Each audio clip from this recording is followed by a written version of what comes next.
Welcome to the Financial Game Plan with Hannah. Welcome, ladies and gentlemen, and fellow investors. Anyone who is interested in the wonderful world of real estate, this is the place to be. Everyone, welcome to the Financial Game Plan with Hannah. I am your host, Hannah Bursache, and today I have a super cool guest. I'm not gonna say his name, but he goes by Aussie Steve. Aussie Steve, how you doing today? I'm really good, Hannah. How are you? Can't complain. I cannot complain. So, Steve, can you please tell me who you are, where you're from, how did you get into real estate? Just kind of give me the quick little rundown of who you are. So I'm from Australia originally. So I have a southern accent, but just really southern. I really started. I'm a big Robert Kiyosaki fan, so my story really like involves him. I was studying university and I saw him speak in 2000. And just changed my trajectory. Buying assets, starting businesses, buying assets. So I had two years left of my degree and I brainwashed myself over that time. And so when I finished, I'd never got a job. I started my own business. I built that over a few years. And when I started making money, I started buying rental properties in Australia. We're able to the business did really well and we got like big investors and I was able to sell shares. And we eventually IPO'd on the Australian Stock Exchange. And I came to New Orleans for a 6-month holiday. And that was 5 years ago. We never left, and now we're here. We wholesaling properties, buying rentals, mainly doing the BRRRR, but just also really wholesaling, so always marketing and acquiring properties, basically. Wow. So first, I want to talk about Robert Kiyosaki. I also love him. That started our journey. What was it about him that you were like, boom, this is the route I want to do? Robert is been so influential to everyone, and I think it's because he really talks about, and at that seminar I was at, he spoke about context versus content, and he actually used an example of a glass of water, and he put it on a stage, he had it, and he's like, the water is knowledge, right? And this is content, and I can pour it into your glass, and it will start overflowing, and you can't take any more, right? And his point is, he's trying to increase your context, right? Not give you content. So he's trying to expand your mind so you know what's possible. And then so you now become like a rainwater tank and you can take all that water. So I think that's why Robert's been so powerful. It's also why people criticize him, but I don't think they realize that's actually his power. He's not super specific on content, and he'll actually get pissed off if you ask him for advice on what you should do, he'll get pissed off at you. He's like, dude, why are you asking me? You should know what to do, So he doesn't want to give you specific advice, but he wants to help you how to think, And if you know how to think, well, then you will make your own decisions. So I think that resonated with me, and I brainwashed myself on his stuff. I read like all of his books, it was cassette tapes back in 2000. I literally very purposely brainwashed myself, which expanded my context. And I found lots of other people and stuff to fill the content into that context. I love it. We started with his book, The Purple Bible, Rich Dad Poor Dad. And I want to say it was right at the COVID times. My husband read that book. Friend recommended it. It was the first and only book I think he's ever read, cover to cover, didn't miss a word, laid on the couch, read it in one day. He's like, oh my gosh, this is the person. This is what we need to do. So tell me about wholesaling. For any of my listeners who do not understand wholesaling, what is that? So wholesaling is basically dealing with acquisitions of a property. So as a wholesaler, you're out looking for off-market deals, right? So you're looking for distressed properties. The distress could be the property itself, like might need a lot of repairs. Therefore, it's not really a good property to sell, through the realtor to a homeowner because it's not ready for a homeowner. Or the distress could be financial. It could be something like facing foreclosure or tax liens, but there's something wrong with the property. When something's wrong with the property, they really need to sell to a cash buyer, someone that can pay cash, deal with those issues, not make them clean it up. And in return for that cash, you can get a better deal, right? So a wholesaler, your job is to find those deals and you get the contract to buy that property.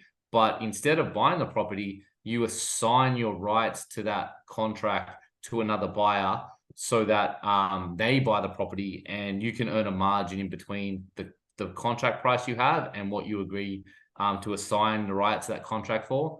So it's really, wholesaling is really a sales and marketing function to acquire properties, but sell your rights to that.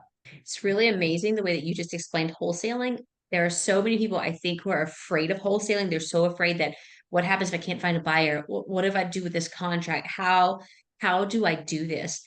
Do you specifically buy in the New Orleans area, which I know, unfortunately, from Katrina, I'm from Louisiana, so I do understand New Orleans. Is it a good place to buy distressed properties? Do you buy elsewhere? Where's your area? So my main area has been Greater New Orleans. So that's, really an hour and a half around Orleans Parish. I buy in the North Shore. I've started wholesaling in Baton Rouge as well. I haven't bought there myself. I do buy myself, but I will do that soon. So really probably like about 2 hours around New Orleans. It is a good place to buy, I think. Because it's not one of those markets that's real frothy. Like a lot of markets, some markets like Phoenix, and they're the hotter markets, but they go up and they come down. Whereas New Orleans is pretty solid. The houses are still affordable. They make good rentals. You can still flip properties. So I think it's a good solid market.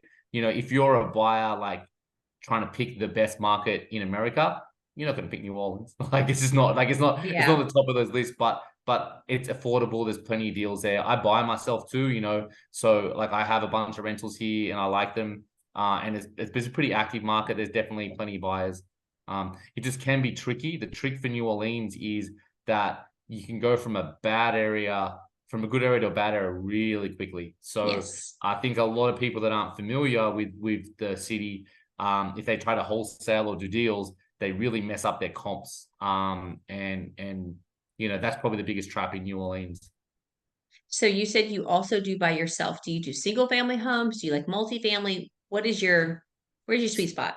Yeah, my sweet spot is like I like to Burr, right? So I love the finance. So Burr, if anyone's not familiar, it's pretty popular, but obviously that means you buy it with cash, you rehab it, you put a renter in place, and then you refinance, and then the last R is repeat. So you can do it Hmm. multiple times. And the trick, I love Burrs because if you do it right, you can pull all your money out, and then you're still getting a return, and that's an infinite cash on cash return because I put X in, but I pulled it out and I still have the asset that I own long term. So I like to Burr, which generally keeps me at properties with a lower ARV. Like they're not the best areas because you sort of, if once the ARVs or the value of the property, the after repair value of the property is really high, the rent doesn't necessarily go up as much. So I generally like the more median prices to work as a Burr. I do mainly single family. I mean, I have a sixplex, I have a threeplex, and I have a duplex. So if I can get my money out, I'll do it. So I'm open to multifamily, and I am looking for more, but most of my properties are single family. Gotcha. So question with your Burr method, with our current interest rates and the current insurance, I know for me, for my personal houses and our apartment complex, insurance is about to kill me. Yes. How is that affecting your buy box right now? Yeah, it's definitely affecting. Great question. Because I became less aggressive with my Burr strategy when interest rates started rising. Because I wanted to see what happened in the market. So I have been a lot less aggressive now because those higher interest rates mean that if you're trying to pull all your money out, it may not cash flow, and I don't want a property that won't cash flow. So I have been way less aggressive. It has maybe changed my strategy a bit. I've been doing more creative deals and have a partner. I think she's been on your podcast, Courtney Yes. Fricky. So she's really good at creative financing. And I'm really good at marketing and finding leads. So I started to partner more with her where, I'm funneling leads through. If it works as a cash offer, I'll wholesale it. If it is creative, I'll get Courtney involved and send her to speak to the sellers, and we'll partner on the deal. And we have an LLC, we buy them together. So we'll buy them like subject to the mortgage, then we'll sell them on lease option. And that's sort of where I'm pushing more now in the acquisition side. But I do love the Burr, and it's not that it doesn't necessarily work now, but I've got like 25 properties and 34 doors that are Burr. So I was really aggressive and did a bunch. And I've also just realized like I don't need a lot more right now. because it doesn't do a lot for your cash flow today. It's more an investment that starts to amortize and the rents increase. So like, just for me personally, I'm not as aggressive in that now, but I'm becoming more aggressive in this creative financing and still wholesaling. You told me that you are really, really good at the sales part and the marketing part. Can you tell me what all of that entails? Yeah, I mean, and it is important, and just to your listeners, right? Like wholesaling isn't investing. Just to be clear, like I'm an investor, but I'm also a wholesaler, and for me, that's two hats. The wholesaling business is a sales and marketing business, right? A Okay. wholesaler is out marketing, looking for leads. They need to be really good at sales. When I say sales, it's really applied to negotiating, rapport building. You know, when so it's really that being able to like talk to sellers, understand what they need, trying to find solutions. And that's really where the sales comes in. And the marketing is about generating leads and finding those off market deals. That's a skill that makes a good wholesaler. And when you, and because but you're not keeping the property, you're signing it, right? So you'll make a bit of Right. money, but you're not keeping it, By the same token, I don't think flippers are investors either, by the way. So for me, Hmm. flippers are the same as wholesalers. It's the same sort of money. It's active income. Once you do that thing, you either sign your contract or you sell your flip, you make money, but the money stopped and you need to keep doing it, right? So that's that active income. Whereas the investing for me is like more long term, and it's the rentals and other strategies. So like when I'm buying a rental, like it's about long term growth. It's about getting money and returning over time. So, you know, yeah. So for me, the wholesaling is in that sales and marketing. And it's just really important, like how to generate leads, how to find data, find off market, find lists of distressed sellers, people that have code violations, they're facing foreclosure, that are like, the tax auction, all that sort of stuff. So, that, so if you're good at that, that's a really good thing to do. But some people, right, who are flippers, who don't like, they're not good at that, don't do it. Just buy your deals from a wholesaler or good real estate agents, But if you're good at marketing, I mean, generate your own deals or, do wholesaling. So how are you finding these leads? Are you using a VA to go in and do different databases? Are you going to the the parish clerk of courts? What are you doing to find these leads? Yeah, I have a VA. She's in the Philippines, so yes, she's pulling data for me. She also helps me run my comps. Mhm. So yes, we are looking for lists of people, out of state owners, like landlords. So I pull those lists. I do a lot of. I'm probably more brand oriented as well. Like so, I've sort of established more of a brand. I'll do online. I have a website, like people find me, refer me to. So I get a decent mix of inbound, which is nice, as well as that outbound cold calling, texting sort of stuff. Can you think of a particularly tricky thing that you have found and the way you've solved it? Was it like a really difficult seller? Was it a really weird situation? Do you have any of that? Yeah, I mean, yeah, I mean, there's a story in every deal, right? There's a story in every wholesale deal. There's a story. So I've solved lots of tricky situations. Probably the first deal I kept was probably pretty interesting. So the very first deal I kept in Louisiana, Okay. I ended up buying it subject to the mortgage, but I did it in an interesting way. So the seller, was selling a property. It was in St. Tammany Parish in Slidell, and the problem was, right, she owed like 72,000 on the house, and the house in its current condition was worth about 72,000. Like if it was repaired, it'd be worth like 110. But like she basically couldn't really sell it. Okay. Uh and because if you used a realtor, right, it's cool, she'll get about that minus realtor fees, Fees, commission. right. She's underwater. She'd be writing a check to sell a property. So she didn't want to do that, but she had a new property she wanted to buy, and her goal was to buy that new property, and her goal was she didn't want to be a landlord, she wanted to get rid of that property, right? And what she had said though was she didn't actually have to sell the property. she just had to she had to either sell it, to get rid of her debt to income ratio, or she needed income of $750 from that property. That was her, because she was dealing with her mortgage broker, and like so she needed that income. So what I proposed to her is I'll buy it subject to the mortgage, but that didn't help her because she needed the income. So I did a lease option. So I took a lease for $750 a month because that's what she needed. And I also got an option at the same time. And the option was to buy the property subject to the mortgage. And the mortgage payment was about $650 a month. So it was a little bit cheaper, right? But so I basically paid her $750 for 2 months.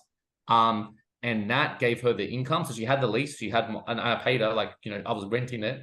But I had the right to sublease it. So I started to like get it ready to lease while I was leasing it from her. She qualified for her mortgage.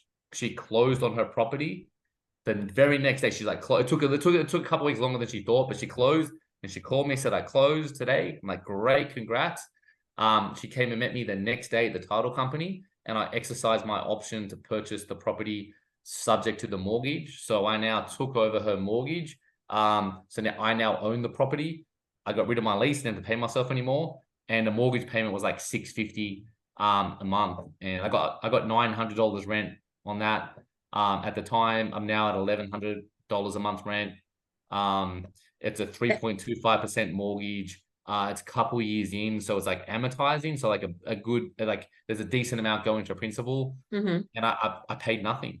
Yes, you solved a problem. And I think a lot of people don't understand that in real estate, because most people don't want to do real estate, toilets, termites, tenants, right? That's what you hear a lot about.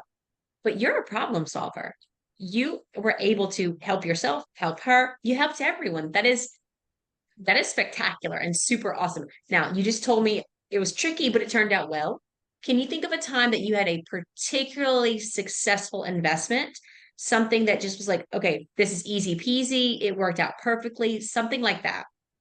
I've had a bunch of wholesale deals have been pretty perfect. Just like you get Okay. a good price. I have a pretty extensive buyers list in this area now. I know lots of buyers, so I get lots of deals where like I look up a contract, I make one phone call to someone I know who I know they want it. They're like, yep, and we're done. And we close in 2 weeks, and I get a check, and that's really easy. And the ones I keep too when I'm investing, I've had some pretty good burrs where I've bought it, hasn't been too big a rehab, I've fixed it up, got a tenant in place. I've then refinanced it like 6 months later. I need to wait for the seasoning before you refinance it, and I've pulled out like $20,000 in profit. That's not even profit, right? So because, just to explain to your listeners, like it's debt because I'm pulling out equity because I bought the house cheap. I added value, and then the bank got a valuation, and they'll lend me 75% of that valuation, right? But 75% of that valuation was $20,000 more than I paid for the money I had in the property. So that 20,000 I pull out, but it's not actually profit because it's debt. So I don't pay any tax on that because I have to pay it back. It's a loan. So it's sort of like tax-free profit. And look, I got $20,000. I own the property still. It's cash flowing, and I'll keep that forever. So you are a unicorn with what you are currently doing because you're hitting every single bit. Like it's the trifecta. You're doing it all. That is fantastic. Question. Going back to your burrs. In your burrs, that means you have to fix up the place. Paint, flooring, all the pretty things. How do you keep up with design trends to make sure that you're doing something that people want to rent? I don't. Something Robert Kiyosaki taught me. He's never quoted on this. I don't think people like. I don't even know where I heard him say this. I think it was one of his tape sets. But he said to be successful, you need to be lazy and incompetent. Okay, explain that for us. And I'll explain what that means because it's obviously meant to be jarring. But what his point about that is, successful people, they don't want to do things themselves, and they're lazy, and so they hire and outsource the things they do, and incompetent in that like they have people that are way more competent than them. So for me, for example, you mentioned tenants, termites, toilets, all that stuff. So I use professional property managers for my properties, right? My skill is sales and marketing. I'm really good at putting deals together. So I have my property manager who is awesome, and they also have tradespeople and like vendors that will fix things. So I literally get a deal together, and I'll walk the property with them. They'll say, yep, to get it ready, we need to do X, Y, Z, Z, Z. I'm like, cool. Can you get me some quotes? And they'll get vendors through, and they'll go, this will be how much it costs. I pay them like 10% on top. So I pay them like a GC. They're not Okay. actually a GC, but you know, Yeah. I'm more than happy to do that. They get good prices because they, like they've got good vendors and they manage the whole thing. So like and all the way to, because they're property managers, they know the details of putting light bulbs in, making sure everything's working so they can actually rent the place. So they'll just do the whole thing, put a tenant in place, start getting checks. I'm looking for the next deal while they're doing this. My mind is blown a little bit by this lazy and incompetent thing. I'm gonna have to Google that and see, because I really am a huge Kiyosaki fan, but it totally makes sense. Why waste your time doing what you know you're not phenomenal at, but let someone else do it? We have a couple single family homes bought during COVID, 2% kind of thing.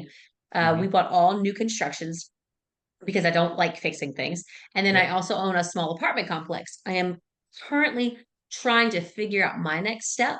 I am thinking syndication will be my next step. Mm-hmm. Whenever you're talking about making these relationships, right? Because real estate is a relationships business. Do Oh yeah. you go to conferences? As a question I seem to ask everyone. Do you go to conferences, meetups? What do you do to get your name out there? Absolutely the most important thing. The network is everything. The relationships is everything. So I'll do a bunch of things to do that. So Okay. yes, I go to meetups all the time. Um, I help host a meetup on the West Bank. The West Bank Real Estate Investors is a meetup I host with Emil Hurst Jr. who as well. But so I host that. But I go to all the other ones. I go to the Red Stick RIA. I go to the North Shore RIA. Like I go to all of them because that is important to meet people. I learn from people. They get to know me. I do, I'll be active in the Facebook groups. Like I'll be active on Facebook. I'll ask questions. I'll answer questions. I'll just get to know people like that. I do go to conferences, like more, not just meetups, like conferences. Like I'll go to Florida. I really like, some of the trainers down there, Pete Fortunato, etc. I go to Ohio. I've done a lot of training with Vina Cox Jones. And like these are higher level conferences. The attendees are super like active people, and I'll meet them and network with them. So the network is important. I've also learned it's important for a wholesaler. And the market's changed a little bit. I don't know if people realize it yet. I think they're starting to realize it, but like a year and a half ago, it was all about because wholesaling, right? It's a two-sided marketplace. You have sellers and you have buyers. And your job as a wholesaler is to help both those people, right? You need to make life easy for the sellers, solve their problems, give them an easy cash option. And for the buyers, you need to bring them deals that make sense, that are ready for them to do. They don't have to do all the negotiation calling. So you need to make both people happy. But when you have these two-sided marketplaces, generally they're often out of balance, and they teeter-totter, right? And then Okay. like a year and a half ago, it was out of balance in terms of like sellers. There was no deals, right? So there's lots of buyers, no deals. So Right. if you got a deal, if you were a seller, you can move that deal so easily. The buyers didn't even really matter, right? Mhm. Um, that's changed. Um, Tremendously. the buyers matter now, right? The buyers are still buying, but they got more power because just the activity is less. So you need the buyers. And what I've learned, and I'm lucky, right? Because I was never the guy that was like auctioning up the highest price, because you could find a lot of less sophisticated buyers. So you could get the most money by selling to the less sophisticated buyers. Problem is, they're the ones that aren't around. They're the ones that aren't buying now. So I always work with the good buyers and looked after them. And what I've learned is I got to know them and they know me, right? Okay. And so therefore, when I'm sending out deals, like the buyers know me, I think they look at my deals different to a lot of other people, right? And because there's a lot of new wholesalers, a lot of people, and most wholesalers, let's say the truth is, most of the deals they send out aren't deals. It's just fact, right? Yeah. So if a buyer doesn't know you or doesn't know that you're doing deals, doesn't know you're credible, if you get a deal and you email it out, oh, cool, I got a deal. That email doesn't hit the inbox in the same way, right? Because Right. there's a whole bunch of other deals. If that buyer doesn't know you, they may not look at it, or they may look at it going, probably not a deal, Right. right? But I make sure in the networking, going out and meeting people and like, so to your central question, right? Like now that I have that network, I believe when I send a deal, they'll look at it because I think that's Yeah. probably a deal. Or at least they know me. Like they'll like so, and that's how the market shifted. So I think, I mean, network's important in everything you do. Wholesaling, no, I think it's really important. You got to meet those buyers face to face. Just buying a list, just buying an email list isn't enough. You got to get to know them. Do you think that wholesaling is a tough business to get into? Because I also am a huge fan of going to meetups and conferences, and I feel like the Red Stick Rio, which I know you're speaking at next week, which will have been in the past when this airs, but I feel like there's always wholesalers and it's always someone different. And I never can meet someone who has been doing this long enough to feel like I remember their name. Do you think it's a Yeah. tough business to break into? Um, yes. And I think there's another level to it as well. So I mean, you are right. And it can be tough. Because it takes it's wholesaling is actually pretty easy. Like it's easy in the same way as losing weight and being really, muscular, and it's easy, right? You just got to You do it. Yes, you just eat. You know what to do, right? Right. You got to restrict your calories, watch your food, go to the gym every day. You will get fit. It's actually easy, but it's not. It's hard to do because it's Right. consistent. So for me, I think wholesaling is like that. Like it is easy. The system. So people go to YouTube University. It sounds easy because it is easy. Like they're not lying because it's easy if you do the action, but it's actually hard to action it. So I think a lot of people fall off like that because they want something easy. It's still hard work. It's easy to lose weight, but it's hard work. Wholesaling is easy, but it's hard work. So there's that. The other side of it too is, and I think a lot of people they want to do wholesaling as a stepping stone, which is actually fine. Like so, people they want to do wholesaling, but they really want to become a flipper. Like and they see wholesaling as a way to make some capital at first, and there's nothing wrong with that. But I would just say this: if you actually can be good at wholesale, if you have the marketing and sales skills, don't stop, right? If you don't Yeah. like it, then don't do it. But if you like that, there is no reason to stop. I run this hybrid model, right? Where I will never stop wholesaling. I have a wholesaling business. But yeah, I want to buy. Like, I don't want to, like, for me, the real game is investing. I love my rentals. I love, like, that is the real wealth. And that's what I care about most. But I'm never just going to stop wholesaling because they work together, right? Because if you if you're only buying for yourself, you waste a lot of money. When you're marketing, you speak to a seller that doesn't fit your buy box, and you just throw that away. Well, you can't afford to keep marketing, right? Whereas as a wholesaler, I get a deal. I don't like big heavy rehabs, right? So I get these big heavy Right. rehabs. Instead of me saying, "Oh no, that's not for me," like I can say, "Yeah, I can. I will close that deal as a wholesale and I'll monetize it.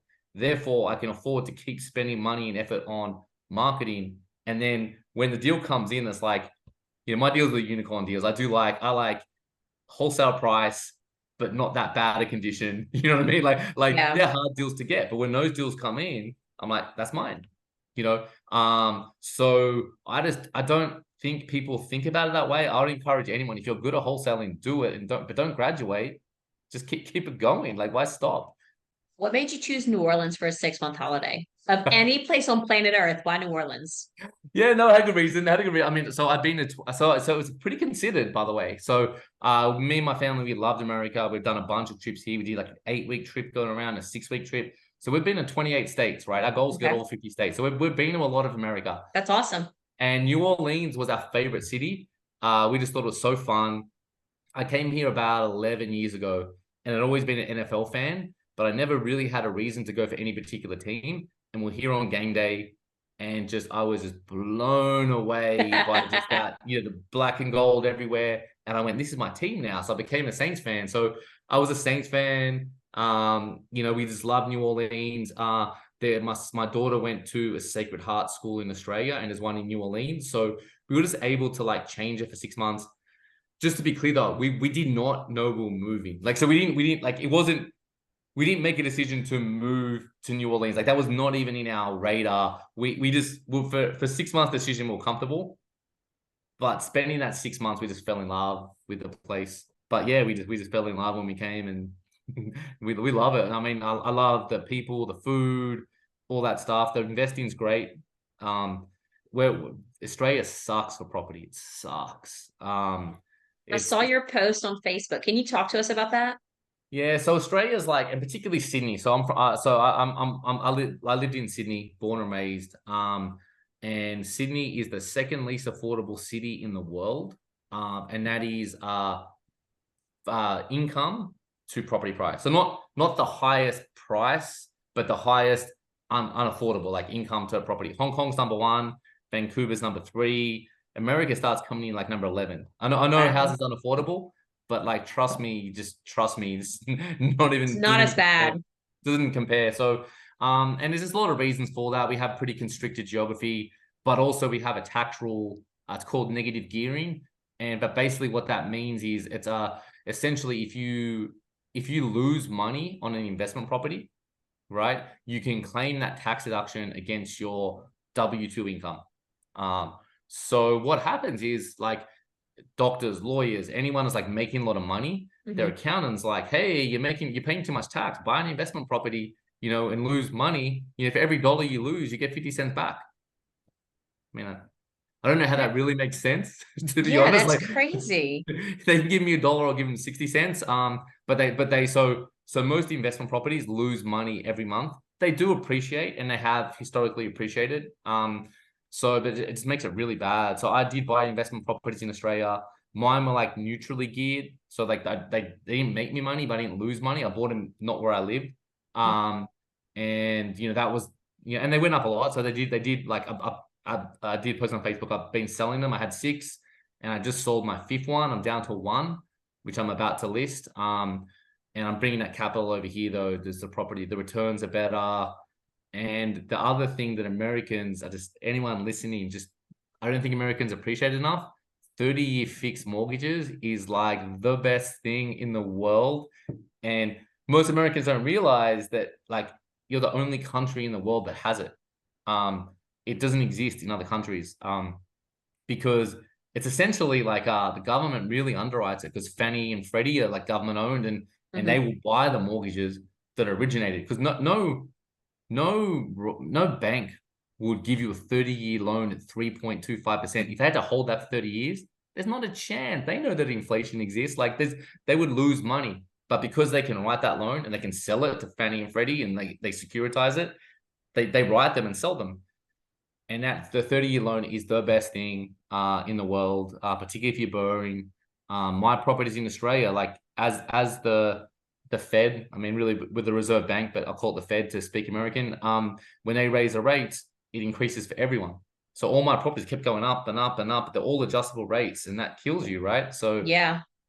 to have that 30-year fixed rate. So I really believe in that. I mean, Kiyosaki talks a lot about good debt, and if you can get a rental property that cash flows and the debt can comfortably pay, sorry, the rent can comfortably pay the debt and holding costs. Like if you can do that and have a 30-year loan, just sit back. Just sit back. That's beautiful.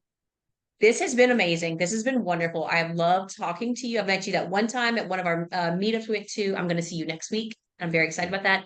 Are you ready for my final three questions? I am ready.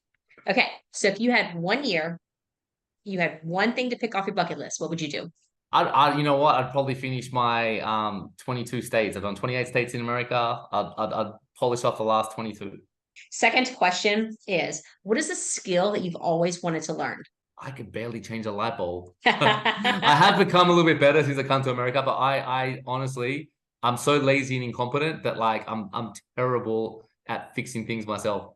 That's hilarious. So if you could go back in time and talk to your 18-year-old self, what piece of advice would you give yourself? I mean, what I would say to an 18-year-old is like, don't be scared to fail. You know, Mm, like I've been talking right about a lot of success I've had because I have had a lot of success, but I've only had a lot of success because I've had way more failure, right?